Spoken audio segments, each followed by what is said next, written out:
Good evening, everyone. This is Shalin Kumar from UBS Securities. Welcome all to Just Dial third quarter results earning call.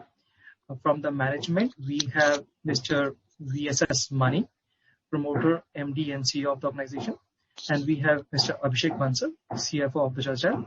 So I now hand over the call to Abhishek for his opening remarks, and post that we can open the forum for Q&A. Abhishek, over to you. Thanks, Shalin. Hi, everyone. Welcome to Just Dial's earnings call for third quarter of fiscal 22. Our operating revenue for the quarter stood at 158.9 crores, declining 6.3% on a year-on-year basis, and was up 1.9% quarter-on-quarter. Adjusted EBITDA, excluding ESOP expenses, stood at 10 crores, a margin of 6.3%.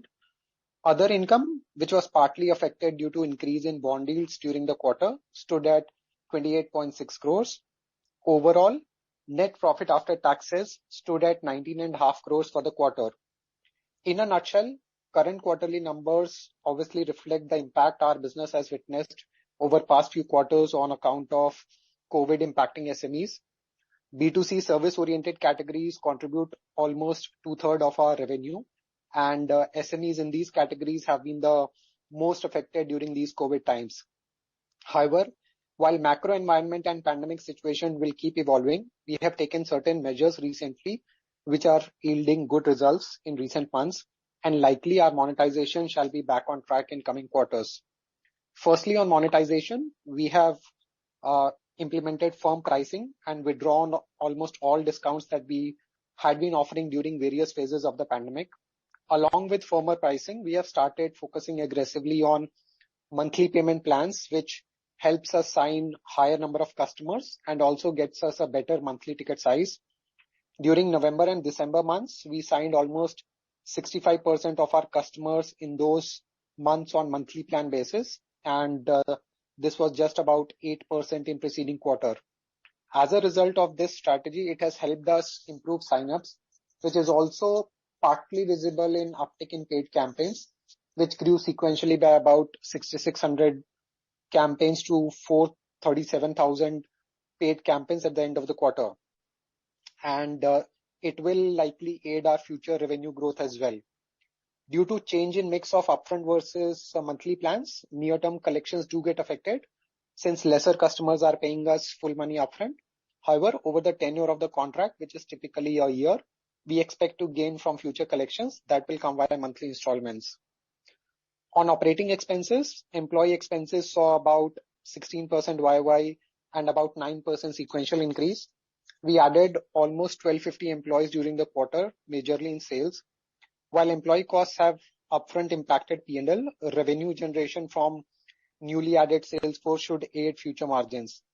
We have also been hiring talent across our product, technology, content and marketing teams. Advertising spend stood at about 3.5 crores for the quarter. Overall, cash and investments stood at 3,769 crores as on quarter end. Coming to other operational highlights, traffic stood at 142.7 million unique users for the quarter. 84% of the traffic now comes from mobile platforms. Database strength has now grown to about 31.4 million listings. Overall, going forward, the focus is to get our core business back on a healthy growth trajectory as soon as possible, and early signs of the same already seem to be visible. Plus, we are working to roll out new initiatives which are currently under various stages of content building, product development, user experience optimization. So with this brief update, we shall now open the floor for questions for further detailed discussion. Thank you. Thanks, Abhishek.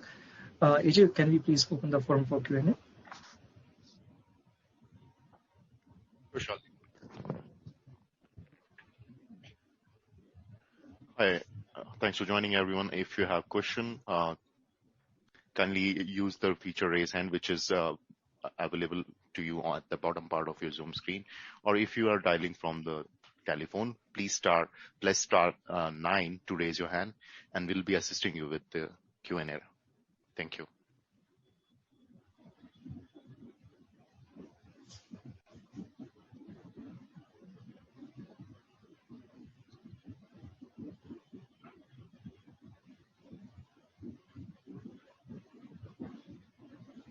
Over to you, Mr. Abhishek. Thank you. So Abhishek, till the time we get a question, from the participants, possible to provide some more some updates on the different platforms as well. Maybe you can start with our B2B platform. Any update over there?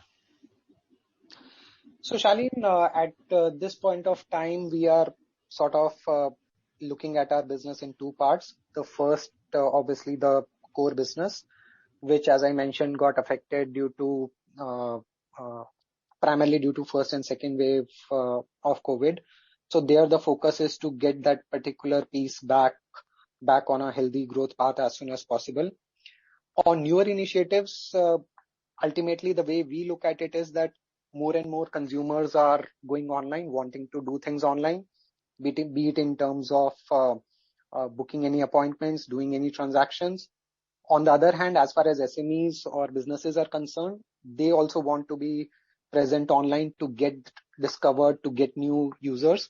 So our newer initiatives, be it via JD Mart, JD Experts, and other platforms that we are working on, the idea is to mainly add a transaction layer to all those categories where we have, in any case, been dominating via search and discovery. So JD Experts, for example, we are currently testing with one category, pest control services. Some of these particular more services will go live in this particular quarter. JD Experts will have a dedicated app as well, which should get rolled out sometime this particular quarter. The idea of this particular beta phase launch is to optimize user experience and then scale up as and when user experience is optimal. Similarly, on JD Mart, at this point of time, we have almost 1.2 million catalogs specific to B2B businesses. Overall, there are about 8 odd million businesses on JD Mart for search.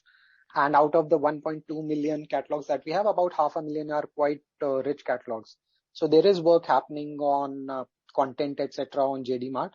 And apart from that, there are certain other initiatives. As I mentioned, the idea is to be able to add a transaction layer to services as well as other categories on the platform.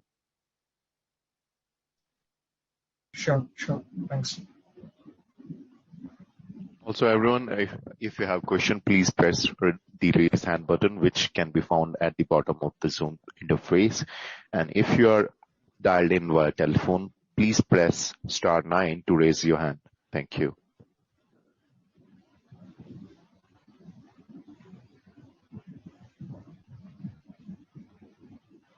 Shaleen, we don't see any raise hand as of now. Thank you.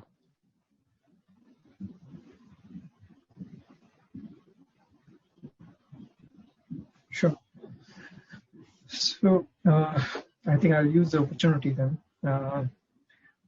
Abhishek, so obviously, the big question in everyone's mind, like when we talk about is like, historically, now Reliance is a promoter over here, and historically we haven't seen a lot coming out post the acquisition, what has happened in the past.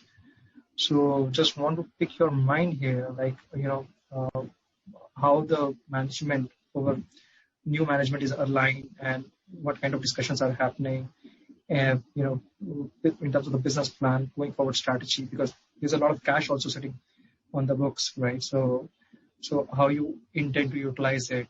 So any color you can give on both in terms of your alignment with the strategy, how actively they are involved with you guys, and maybe future use of cash, etc., which you will be using. Okay, so firstly, Shaleen, on the management, there is no new management at this point of time. It's the same strong management experience team that is running the show. Definitely, yes. RRVL's presence on the board is there, and we actively engage with RRVL and RIL's leadership team for our particular future business plans. So at this point of time, while we did this particular strategic transaction, both parties realized that there is a great asset in terms of 31 million listings, active vendor relationships, and there is a lot that can be done in terms of enabling SMEs going forward. So as I mentioned, at this point of time, as far as usage of cash is concerned, cash is already getting deployed in a manner to in terms of hiring talent to build our particular product, to augment our particular initiatives in terms of addition to Salesforce, etc. As and when our particular existing and new businesses would require marketing spends, advertising support, there will be aggressive spends on those as well.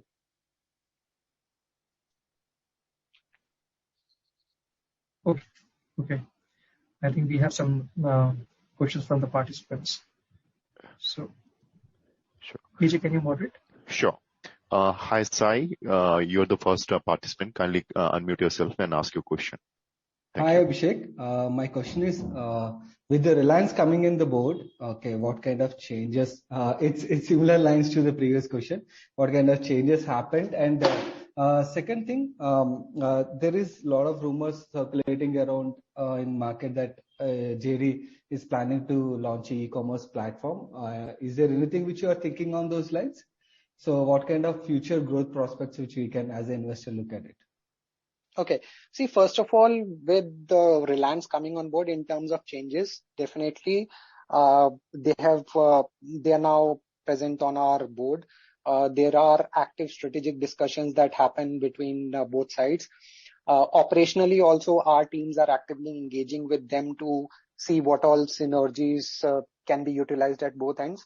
One key benefit, even more compared to synergies, is the learnings that you can draw from a strategic partners such as Reliance. For example, they have strong expertise in even manpower intensive, say, businesses. So while we are looking to aggressively increase our manpower to aid our core business, so some of those learnings can be deployed as well. So I think over coming months and quarters, we will be able to leverage on these particular synergies, learnings, and that should be visible in our performance as well. To your second question regarding any foray into e-commerce bit. So as I mentioned in my opening remarks, it is very clear that the way things are evolving, both users as well as SMEs do want to do things more and more online. Keeping that in mind, we had initiated projects such as JD Experts, JD Mart on the B2B side. So as and when some of these initiatives start taking more color, we would be in a better shape to share. And in any case, most of these particular platforms are user facing platforms. So whenever they are getting launched, you will obviously be the first ones to be able to witness those. Okay, got it. Thank you. Thank you. Hi, Ankur. You are next. Kindly go ahead and ask your question, please. Thanks so much. So my question is, so I don't know whether Abhishek or Mani, whosoever answers, I have two questions. One, so as an individual investor, I've been, closely watching Just Dial and been participating into all the investor meetings for 4 quarters now. So I started last December, and here again we are the next December. And JD Mart seemed to be the biggest initiative, a game-changing one. And I know that the app has been launched. It was launched. There was a lot of advertisement done during the IPL first phase, and then it has continued. And what I see in your investor deck and in your commentary is a 1 or 2 bullet points of how many listings you've had. But as an investor who's playing long and really wants to understand what's going on, there's nothing much shared. So it would be great if you can elaborate where we are on JD Mart. Maybe it's quite a while before JD starts competing with, let's say, India Mart. But still, I'm sure all the investors, and especially me, would like to know a lot more about what JD Mart is doing right now and its capabilities. Number 2, it was a little worrying to hear that on the search side of it, we had to move to a monthly subscription model. So is it really a sign of changing times that search as a business, the advertisement bit of as a business is becoming tougher with the Googles of the world and a lot of things coming on the internet, and it's almost a survival mode? Is that something as an investor I would like to understand why I should not be concerned about? So these are the two questions. Okay, so Ankur, on the first question on JD Mart, see, one thing we have to remember is JD Mart primarily is catered towards, say, B2B categories. In B2B categories, we used to monetize about 22% of our revenue, which even today is around 22-23%. So as a SME does not really bother about whether they are getting inquiries, traffic, visibility on JD or JD Mart. Ultimately, it is about JD's platform, be it visibility on JD or JD Mart.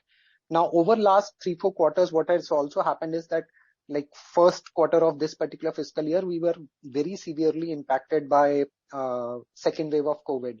Now, that particular impact was not just restricted to this 22-23% of the business. So we have to ensure that the rest of the 77% of the business also stays on its particular growth path.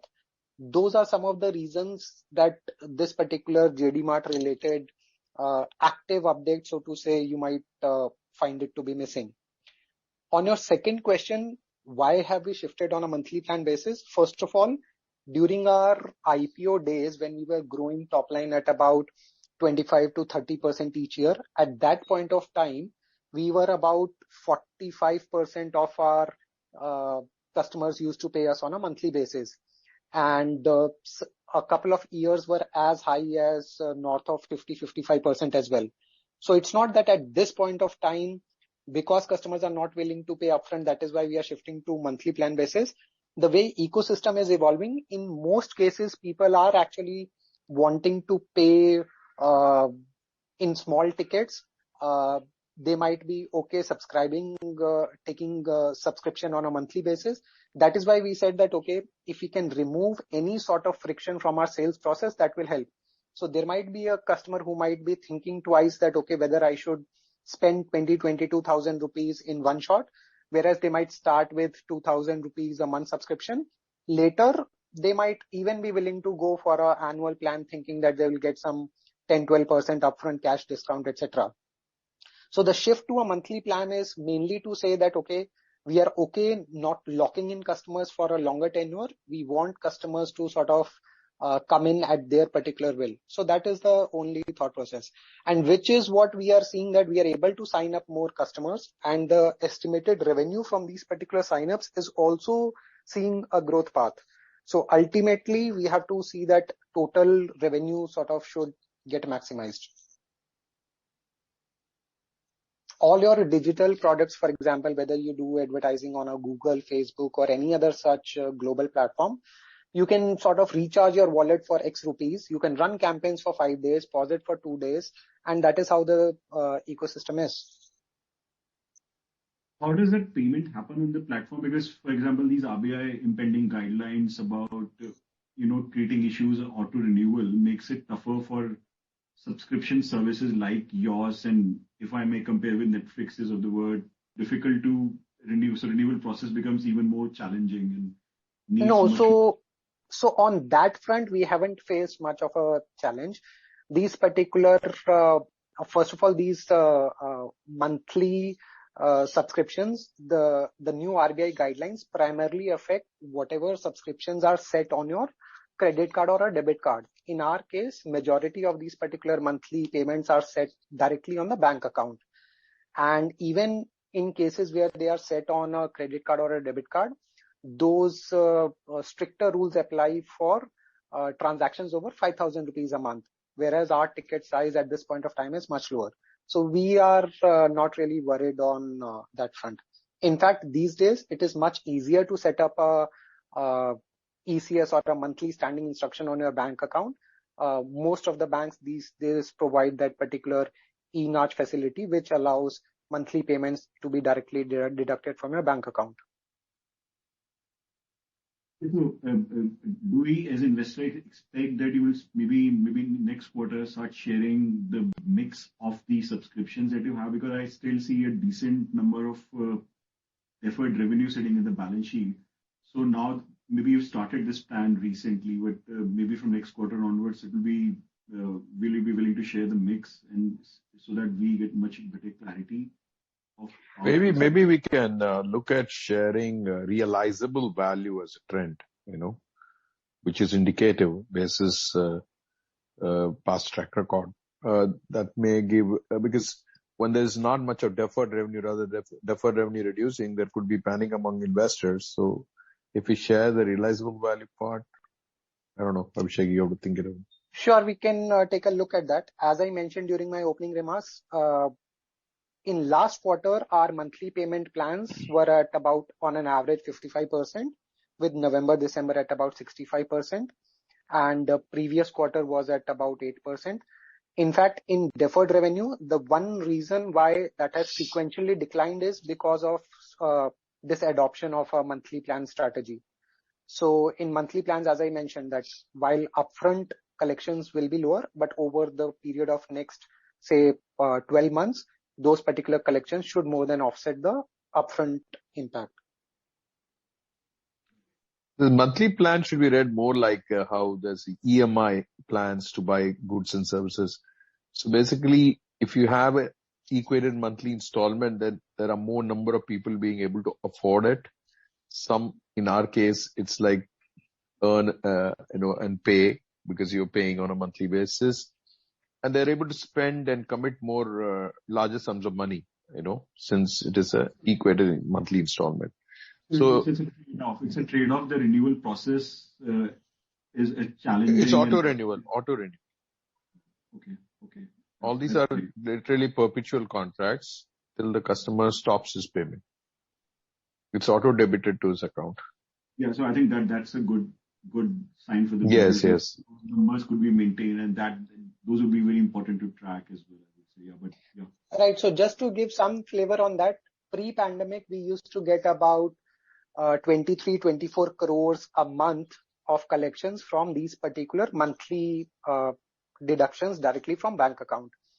That 23-24 crores went down to about 13 crores in September month. And that 13 crores has already bounced back to about 18 crores in December. The current month run rate is already about 20-21 crores. So this particular monthly plan strategy, while we have adopted it just for last 2 months, it is actually giving us this particular growth. And overall, if we are able to maintain this particular momentum, we should be definitely back on track in terms of overall collections and overall revenue, P&L revenue as well. I think that's very encouraging, Abhishek and Mani. So thanks so much for that update, and I shall really look forward to more traction on GD Mart and more updates as well, and maybe more a segment especially. So look forward to that, and all the best to yourself and myself as well as an investor. Thank you. Thank you so much. Hi, we have a question from Mr. Vivekanand. Please unmute yourself and introduce yourself to ask your question. Please go ahead. Yeah, hi, thank you. Thank you for the opportunity. I am Vivekanand Subbaraman from Ambit Capital. My 2 questions. The first one is on the KPIs by the geographic split. So what would be the split of our campaigns in the top 11 markets and revenues from the top 11 markets?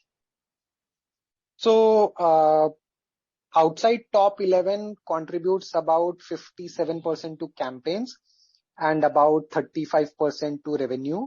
So top 11, say 43% to campaigns and about 65% to revenue contribution. Okay, and which of the, the recovery appears to be better in the markets outside top 11, right? Is that correct? Is that assessment correct? That is partly correct. See, that is also because that whenever these COVID waves have impacted, the top metros are the ones that see the first set of restrictions. For example, in this particular current wave of COVID as well, geographies such as Delhi went into night curfews, weekend lockdowns, etc. So that is why those particular geographies tend to get affected a bit more, and recovery in tier 2, tier 3 cities is faster versus tier 1. Oh, okay, got it. And my second question is on the manpower intensity point you made. So we are ramping up headcount again in anticipation of growth. Should we look at the gross margins of the business differently now versus earlier, because now you are focused on getting closer to the transaction, and also the intensity, sales intensity might be higher for monthly renewals versus, say, correct ones and bill over 2 years or 1 year, right? So how should we think about the gross margins in this scenario? See, once we get into transactions, those will have to be evaluated separately, in my view. In fact, in case of transactions, most likely we would be charging, say, a certain percentage on the value of the transaction. And once a particular vendor is onboarded, there is not really much of an effort in terms of renewal, etc. So that set of business will have it will have its own margin profile. It might have lesser sort of gross margin, but volumes would more than take care of it. And as far as core business is concerned, their gross margin, I mean, historically we have been a sort of 60% gross margin business, and hopefully we would be able to sort of even improve on that in coming quarters. For example, last year, while our top line was affected about 28%, still we were able to pull levers to deliver 25% plus EBITDA margin. So to that extent, I think gross margin is quite healthy, and that should be sort of maintained or be even improved going forward. Okay, just pressing on the manpower intensity point, we are ramping up headcount of the feet on street as well as telecallers. So is it largely to do with the legacy business, or is it hiring related to JD Mart, or is it hiring for the smaller towns where your position seems to be getting stronger? Where is the hiring happening, and where do you think the future hiring will be directed? So 2 years back, say around 8 quarters back, at our peak when we had about 12,500, 13,000 overall employees, we had about 10,000 employees in sales. In September quarter, that number dropped to about 6,800 employees. So about 32% drop, primarily because we were seeing that on the ground, COVID had impacted SMEs so much. For us, the focus was primarily on consolidating our sales force, getting better productivity from existing resources. But now that we realize that we would be in a position to sort of grow back our particular core revenues, we have got the 6,800 back to about 8,100. So this particular hiring is happening across geographies, across feet on street, telemarketing, etc. So the idea is that in a couple of quarters, we would want to go back to that particular 10,000 mark as well. At the same time, not compromise on productivity as well as our gross margins. Right. And Abhishek, in your comments, you also mentioned that you are learning a lot from Reliance in running a manpower intensive business. Could you elaborate that and explain to us how that is benefiting Just Dial? Exchange of ideas, that's all. I mean, they have a large retail, and even in Jio they have more like an interesting reseller model, which is freelancers who are working for them, and we're learning a bit about that, because that will help us, because that will not have any cost till you get the revenues. So we're working on some of those ideas. It's just that we are just telling you that what all kind of exchange of ideas and synergies that we're working on between the two companies. Okay, understood. Thank you very much, and all the best. Thank you.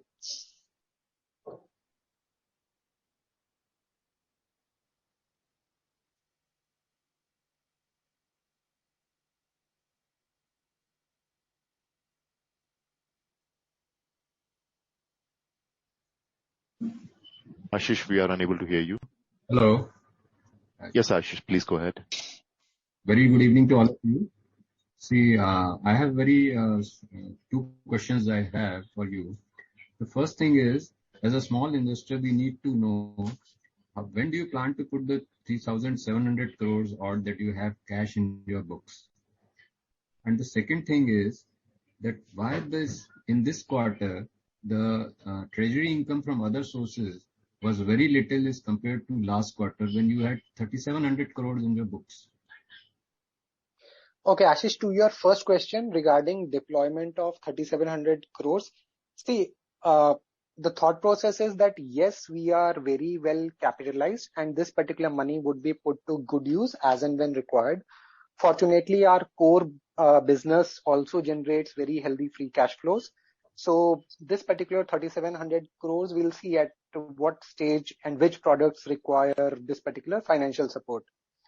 Coming to your second question, yes, you are right that sequentially treasury has grown from 1,500 to 3,700 crores.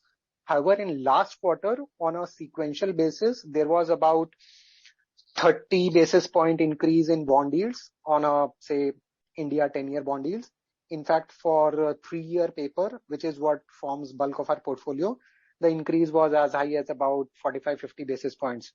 Since we deploy in debt mutual funds, which get marked to market every quarter, that is why this particular quarter saw about 28-29 crores of other income.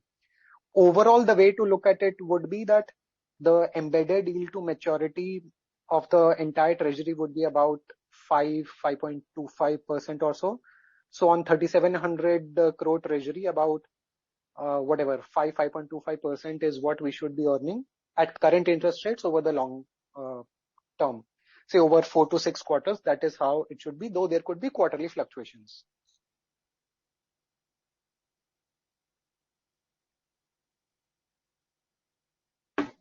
Okay. Hi, we have next question from Mr. Naman. Please unmute and introduce yourself to ask your question. Please go ahead, Mr. Naman. Hi, am I audible? Yes, Naman, you are. Yeah. Good evening, everyone. Mr. Mani, I have a question for you. This is maybe a repetition of the past few questions, but it is intriguing to know that, we have such a large cash sitting on balance sheet. In the last quarter, we also mentioned that we will not be really interested in distributing the cash back to the shareholders in terms of buybacks or dividends or whatever, like we used to do in the past. Instead, we want to use the cash for the business. While I understand that, the manpower increase and some products may demand cash, but still 3,700 crores is a huge chunk of cash, especially when you have existing business generating free cash flows as well. So what also, amazes me is that we spoke about e-commerce portals like Amazon, Flipkart. It's such a big opportunity in India that, our portal is designed to list SME businesses, but can't it be scaled up to, to counter these kind of businesses? Because you already have a basic portal in place, you have cash on books. So why can't we look at, investing in those lines? Your views on that, sir? Absolutely.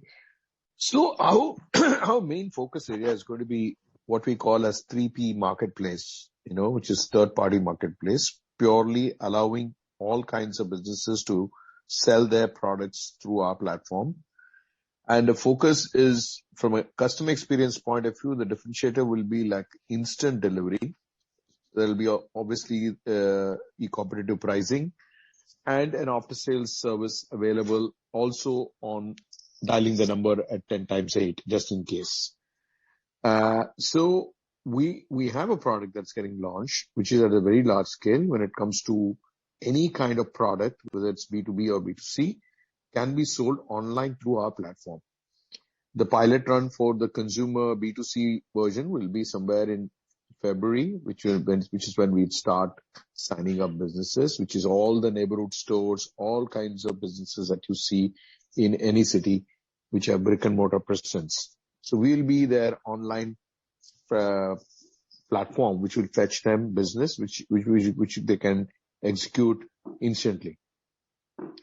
On the services front, as Abhishek said, we're launching something called JD Experts, which is something like equivalent to an Urban Company or any of those where you can actually book it online with Just Dial without bothering about who the vendor is, and you can expect a high standard of user experience, in terms of the service as well as the tariff and other things. All these things take a time. See, unfortunately, we've been affected by COVID waves. If you see it was quite a jinx experience for us. We spent huge amount of money in IPL to launch JD Mart. That entire 45 days was a washout because of second COVID wave. So we've been a bit unlucky too, in that sense, in the past. Now that we have a huge solid partner, it's like kind of a very feeling that, we are invincible as such with this kind of a partner. If we focus on execution and keep our heads on our shoulder and look at day to day, week to week, month to month, and quarter to quarter, I think this company will be worth a lot more than what it is today. We don't want to give promises right now because in the past we have spoken very bullish about products and somewhere we have lacked in execution or we didn't have the courage to go and spend a lot of money to make it happen. The example was Omni. So now that we have a great partner and there is a bit of de-risking, yours truly has also done. So there is no reason that we should apply any brake. We should just go all out, aggressively pursue things. How quickly we can do that, all the timing issues, I cannot comment. But all I can say is the steps that we have taken in the last couple of months have been fantastic and they've been yielding great results. And we continue to take similar steps and keep looking for better future. Hi, we have next question coming from Mr. Pravan Kshatriya. Please unmute and introduce yourself to ask question. Yeah, thanks for the opportunity. I'm Pranav Kshatriya from Edelweiss. My first question is, this quarter there was, quarter-on-quarter revenue dip, although, last quarter we had a fairly decent jump in the unearned revenue. And considering this tends to be a festive quarter, I was expecting a bit of a, bump up in the revenue, but it did not pan out. Can you highlight, any of the reasons for, not only the deceleration in the revenue, but also deceleration in the traffic on a quarter-on-quarter basis? That's my first question. And secondly, can you point out, what exactly is the advertisement spend in this quarter, and what percentage of traffic is paid traffic for the quarter? Thank you. So Pranav, on a sequential basis, traffic had a slight impact, which typically happens during festive months. So that particular week, 10 days closer to Diwali, Dussehra, those are the days when traffic tends to sort of get affected. On a sequential basis, revenue has marginally grown. There has not been a degrowth, but obviously it has not grown to the extent we would have ideally wanted it to be. As far as ad spends are concerned, they were about 3.5 crores for the quarter. And out of the total traffic of about 143 million quarterly users, about 6 to 7% came from paid initiatives. The rest all was organic.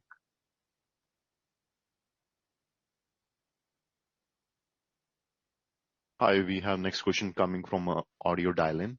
Please unmute and introduce yourself to ask question.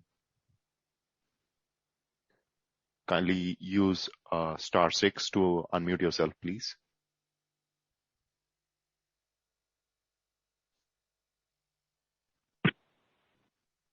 Hi, kindly go ahead and ask question. This is Alvaro Lobo from Kotak Investment Advisors, and this question is actually directed to Mr. Mani. Historically, you have always focused on profitable growth, free cash flow, etc. With the cash, watches that you really have now, will that strategy really change where you'll be more aggressive, like you said, and, you will focus more on growth, even if it means in the short term, compensating on, your free cash flow, sort of, strategy that you had in the past? Number one. And number two, if you look at this 3,700 crores of watches that you have, if you can just, give us the top 3 areas of spend and over what time frame would you intend to spend in those areas? So, to answer your first question, this whole transaction with Reliance Retail was done only to keep that in mind, that we want to grow aggressively and not look at being a nice, cute, profitable company. So this partnership will help us actually ramp up on our growth, and we have identified the right kind of verticals, which one is going to be JD Mart, other is JD Shopping, JD Experts, and there is an initiative on real estate. Our hands are full with lots of things in hand. It's practically one go-to place where you can get many things done. There will be cross-promotion, cross-incentivizing users. There will be a lot of interesting things happening. So as the next few quarters, you will learn a lot more. You will see us, aggressively pursuing growth for sure. And at the same time, if there's no harm in having decent cash flow, why not?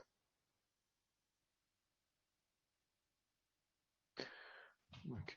Hi, we have next question from Mr. Vijit Chan. Vijit, kindly unmute yourself and ask your question. Thank you. Hi. Thank you for the opportunity. This is Vijit Jain from Citi. Just a few questions. First off, last quarter, I think you had mentioned that the JD Mart team was about 150 odd people dedicated to JD Mart. Can you give a comparable number to that figure for as of date? That's the first question. And the second question is related to your partnership with Jio. Now, obviously, Jio and Reliance put together have what you could call probably a constellation of services in various categories of e-commerce, right? So is there any conversation around referrals from your website, given that you do have decent level of traffic to their properties? Any discussions around those lines with Jio is, I guess, my second question. Thank you. So Vijit, on the first question, the B2B team strength, which basically focuses on primarily B2B categories, is about 180 to 200 employees, which includes a combination of both telecallers as well as feet on street team. On your second question regarding referrals from our platform, etc. So as I mentioned, both set of teams actively engage to see what best can be done in terms of either referrals from our platforms to theirs or leveraging their platforms. For example, Jio business users are a huge consumer base. At the same time, JD's 30 million businesses can be tapped into for some of their particular products and services as well. So those are some of the, I think, ongoing initiatives which or ongoing synergies which will get explored over next few months and quarters. Got it. Thanks. And one final question from my side, if I can. So when you mentioned, when Mani, I think, mentioned that, JD Experts will start off with pest control and then add more categories. I'm just curious as to the thought process here. Is it that pest control is what you see as an established use case category in India because of maybe some competitors doing it, and you think it's an attractive play to get into, or do you see a fair bit of pest control queries coming into your website still in major cities, let's say like Bombay and Delhi, for example, and that's why you think that there's significant opportunity that still remains to be tapped? I'm just trying to understand what your category selection process is like. You may see all categories launched very soon. It's just that a pilot is being practiced on pest control, and you not have shared this information also. It's just that it will be no different from any other such platform, because across the board we have vendors who cater to all kinds of services, and we have to cherry pick these vendors who are the top rated ones to give that wow experience in JD Experts that we are talking about. So this pilot is being done just to see that it's all well oiled, if it's smooth.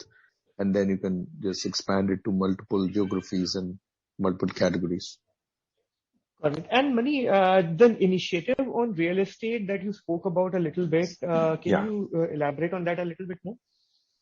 So we have taken a pie from our revenue. We have looked at the pie and look at what are the contributions from each vertical segment. And we realized that merely giving information about a builder or information about estate agents is not sufficient enough. Although those categories contribute a significant amount of revenue for us, if we really want to grow the revenue 10 to 15x, 20x, then we have to go all log like any other international real estate site, which is like finding apartments, villas, farmlands, factories, able to see them, view photographs, view videos, and allowing agents to post their listings, allowing builders to sell their properties through our portal, post their listings and all that. So you will see a complete, robust real estate experience within Just Dial, as well as a dedicated site which will be for Just Dial. The JD property. Yeah. Good. So I have a few more questions, but I'll just jump back into the. You can carry on. I have a question. Just carry on since you're online. Sure. Okay, sure, great. So my last question actually really is that can you give me a sense of what your gross campaign addition was in this quarter? So the net was obviously 6,600. What the gross figure was? So Vijay, we do not specifically track gross versus net. So the way this particular number is evaluated is that as on quarter end, how many customers were active on the platform. Because as I said, there might be a customer after 1 year, they might be up for renewal. They did not renew for a month, but they renewed 1 month later. So there is no way to be able to exactly say that it is a fresh customer, renewal customer, etc. So we track active campaigns. Okay, got it. Yeah, sure. And finally, are you seeing any kind of impact since the onset of Omicron this quarter? So on third wave, there has been minor impact. Fortunately, overall at this point of time, impact seems muted, and impact seems restricted primarily to tier 1 cities. Considering cases have started going down in metros, I think next week, 10 days would be critical. But compared to the impact that we had during the second wave, etc., third wave impact seems to be much muted. Got it. Great. Thanks. And when you say, that the plan now to use a partnership with Reliance, and with the cash level position you have and with the free cash flow generating business you have, the plan is to grow more aggressively. And I think you mentioned earlier your intention to go back to 10,000 sales people. So I guess looking at the core business specifically, do you think going forward the focus will be to more aggressively push for new campaigns in tier 1 cities and get some of them back, and that's how you will grow the core business? Or when you look at growth aggressively, you're looking at the entirety of all the things you're doing, and especially focusing on the newer focus areas like JD Experts, B2B, and the real estate venture and those kinds of things. So I'm just trying to understand where the aggression is going to be more focused on the newer areas or the core areas. See, both things at this point of time are being pursued simultaneously. In the core business, which is a well-oiled machinery, we realize that we need to ensure that our pricing is optimal. We need to ensure that we hire and scale up at the right time. And there, as I've mentioned in the past, we are not obsessed with growth coming from campaign additions or it is coming from ticket size. Overall revenue per sales employee, that is what should be optimized, which is what will ensure that my top line grows at reasonably healthy margins. And as far as new initiatives are concerned, they are from the perspective that, what will be Just Dial's growth drivers 5 years, 10 years down the line. So some of those particular products are in pipeline, and as and when they start showing traction, firstly in terms of users, followed by in terms of revenue, profitability, etc., we will sort of evaluate them at that point of time. Hi, we have next question coming from Mr. Harshil Parekh. Please unmute and introduce yourself to ask question. Mr. Parekh. Hi Abhishek, this is Amar here this side. So I have a question on B2B business. If you can give us some understanding like B2B business, which was around 200 crore business, I think in FY22. What would be the B2B size in 2022? And basically now is that B2B whole business is consolidated into JD Mart, or we are still doing the B2B business separately and JD Mart is launched separately? How it is? So B2B currently is about 20-23% of our revenues. So Right. whatever vendors that get signed up on Just Dial, vendors are visible and their products and digital catalogs are visible on JD as well as JD Mart. So JD, since it is a well-established search engine, we already draw a lot of traffic for B2B related categories. So a customer doesn't have to take two separate sort of subscriptions. Whenever they do take a subscription, that is for all Just Dial platforms put together. So in this case, visibility on Just Dial as well as JD Mart. Okay. And now currently how many subscribers, let's say in the B2B business? So B2B business, I think there should be around 80,000 odd subscribers, about 20% of 437,000. That is broadly, I think, should be the B2B campaign base. And average realization would be around 20,000? Yeah, 20,000 annually. Yeah. And in this, like, so what would be the fixed cost in this? So in our case, fixed cost, in terms of, you have the sales cost that is there, you have the sales team, and then you have the corporate overheads in terms of whatever support functions, etc. that we have. So, fixed cost is primarily the salaries that we have to pay for either the sales team or other technology, content and support teams. So basically, in percentage term, let's say 30%, 33% would be your fixed cost?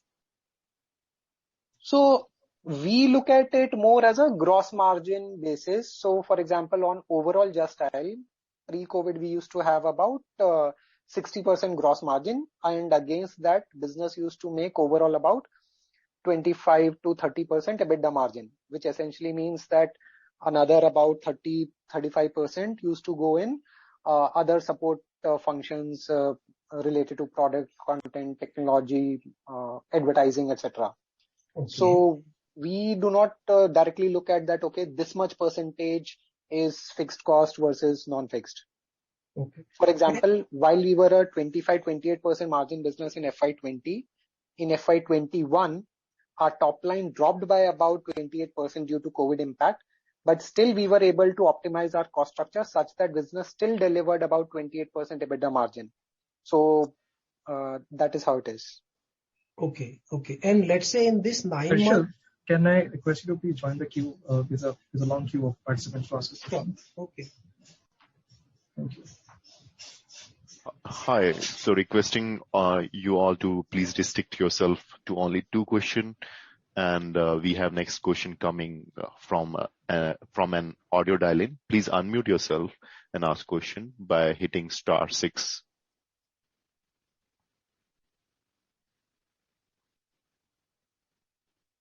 Yes, please go ahead. Hello. Yeah, good evening. This is Pratik from Antique Stock Broking. My question is, I have 2 questions. Firstly, when you say we have withdrawn like all the discounts and implemented firm pricing, so is this something which also can impact your paid campaigns? Secondly, how do you see business churn or any market share changes in B2C category from new and old competition in general? So Pratik, on the first question, when we say withdrawn discounts, so when this particular COVID first wave hit us, at that point of time, In order to assist SMEs, we rolled out certain discounted plans. We rolled out certain schemes such as late activation. You pay today, but your campaign can get activated about, say, a month later or 2 months later, whenever you want. So all those flexibilities, etc., we have sort of withdrawn. So the idea is to say that, okay, there is a sane pricing which will be be implemented, and that, since it coincides with withdrawal of COVID second wave. So, and as I mentioned, that third wave impact seems muted at this point of time. So this is sort of working out well for us at this point of time. On your question around market share, so there aren't any formal stats around market share. In fact, in local search where we operate, there aren't any direct competitors, so to say, though there are obviously a lot of indirect competitors. And going forward, as we mentioned, that the way things are evolving, that people want to do more and more stuff online, we would be wanting to evolve into that particular transaction come search engine.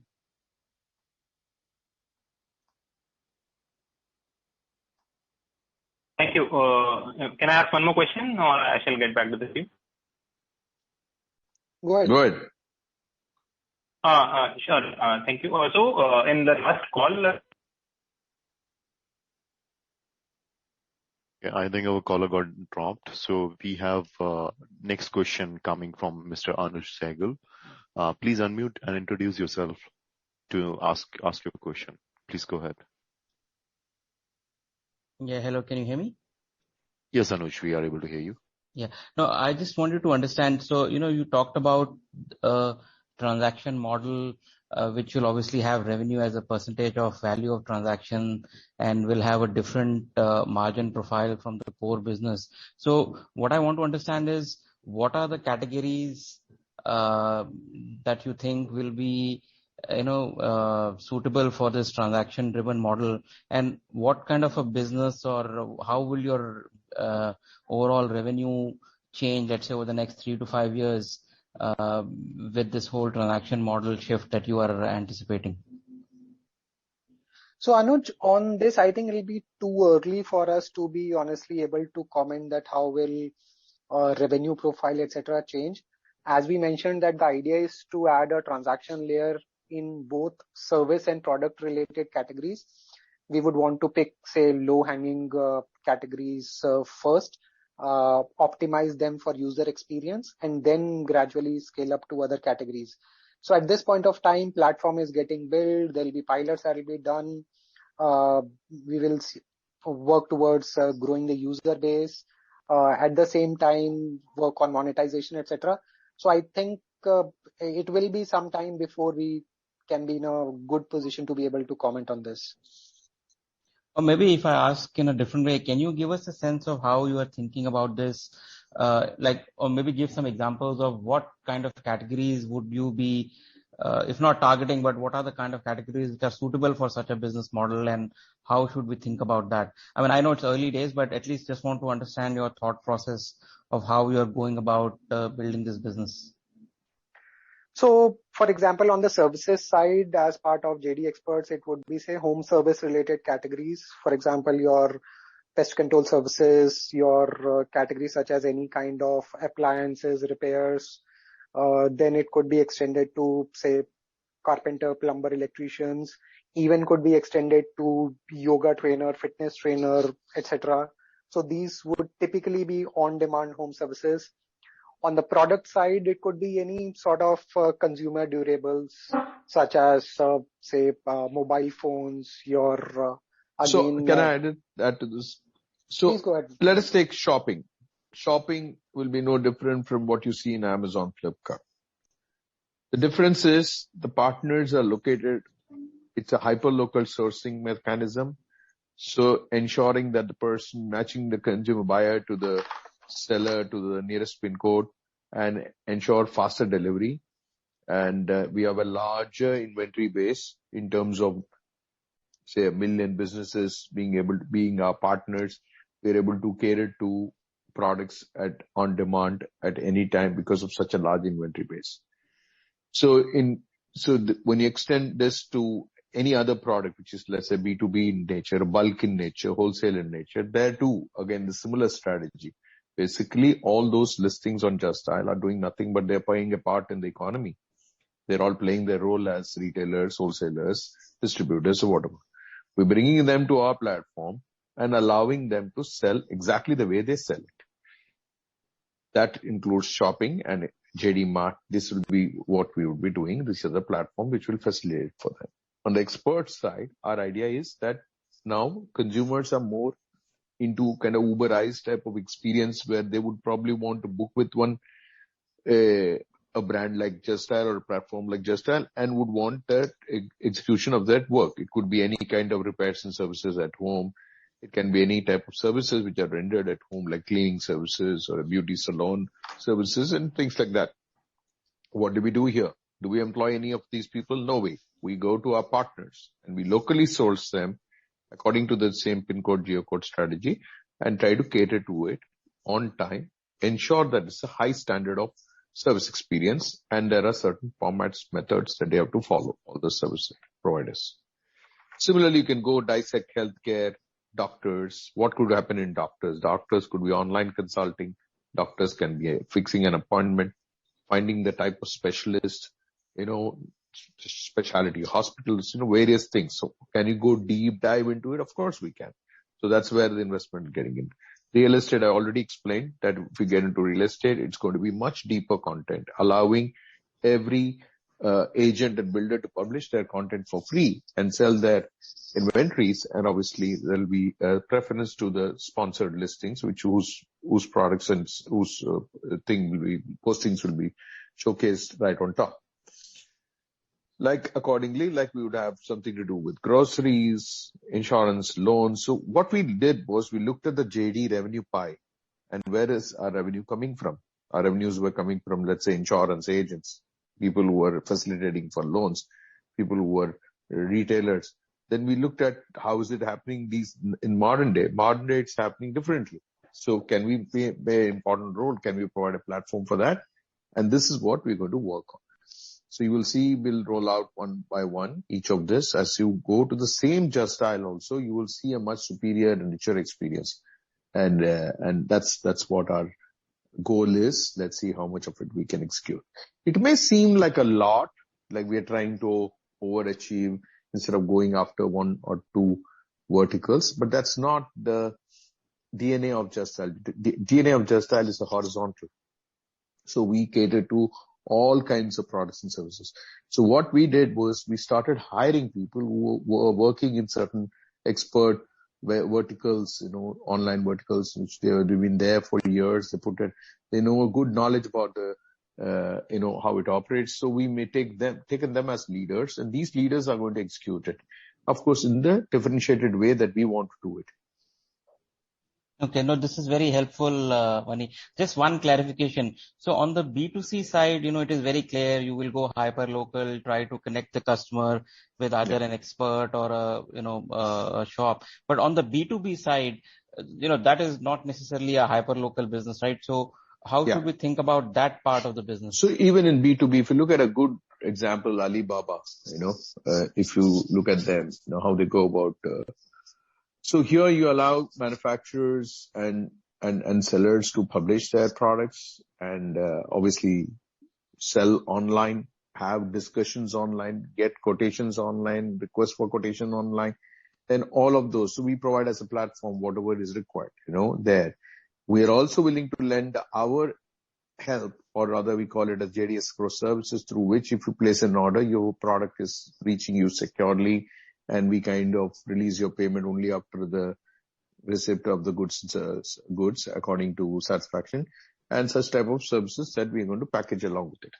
You have an option to go offline, transact with the same vendor after discovering the vendor online at Just Dial's JD Mart or Just Dial itself.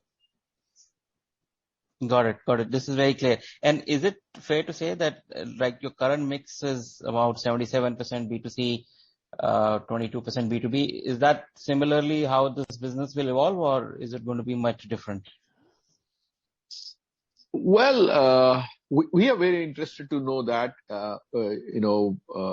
honestly speaking, currently a large percentage of our revenues come from services sector. The small percentage comes from JD B2C products, okay? And 22% is 23 odd percent is coming from B2B. I think the B2B numbers may grow considerably, both in, it's for both B2B and B2C, it's getting indispensable to, internet as such and being part of any platform. So I'm sure vendors realize that, and hence we will have more members, more people subscribe to our services. As we give a proper shape to our product, we start advertising and all that. It's also possible that all sections are growing at the same time, so probably the percentages may remain constant. My guess is on the JD B2C products, probably the revenue share could increase because we didn't have any such thing done over a long period of time, and a shopping will obviously is really powerful, and if you can have instant delivery and a wow experience and great price discovery and all that, obviously that also has huge potential to grow. Okay, thank you very much. This is very helpful.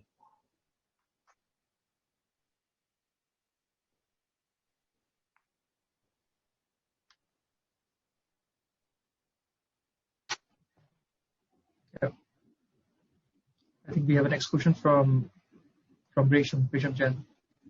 Yeah. Hi, Resham. Hi, sir. Good evening. So I've just one question on JD Mart. You have built a large catalog, and I think a lot of vendors are also there in terms of listing.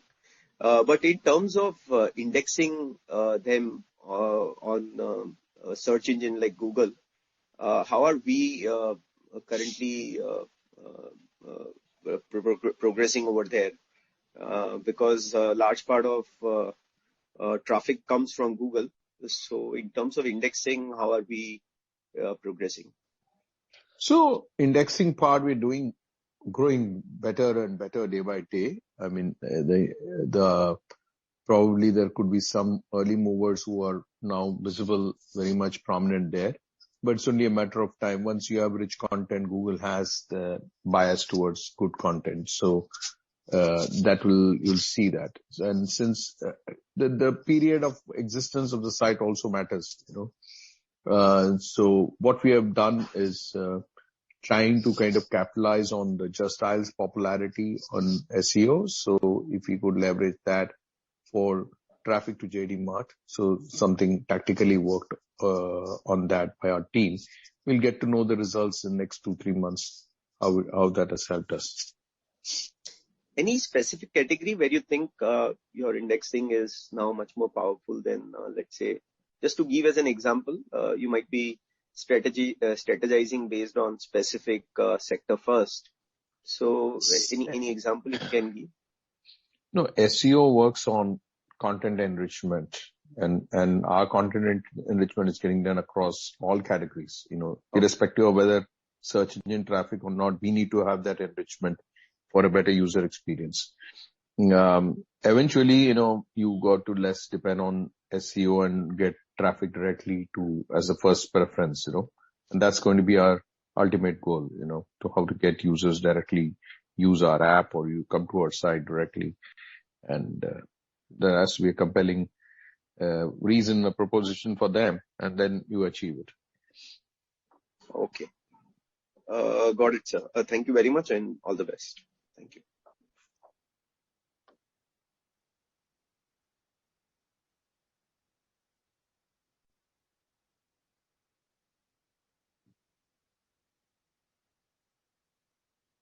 I think given the time constraint, that was our last question, and I think we can end up the call. And I'd like to thank all the participants and the management.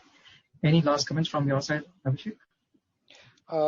Thanks everyone for joining us. In case you have any further queries, please do reach out. We'll do our best to address. And that's it from our side. Thank you.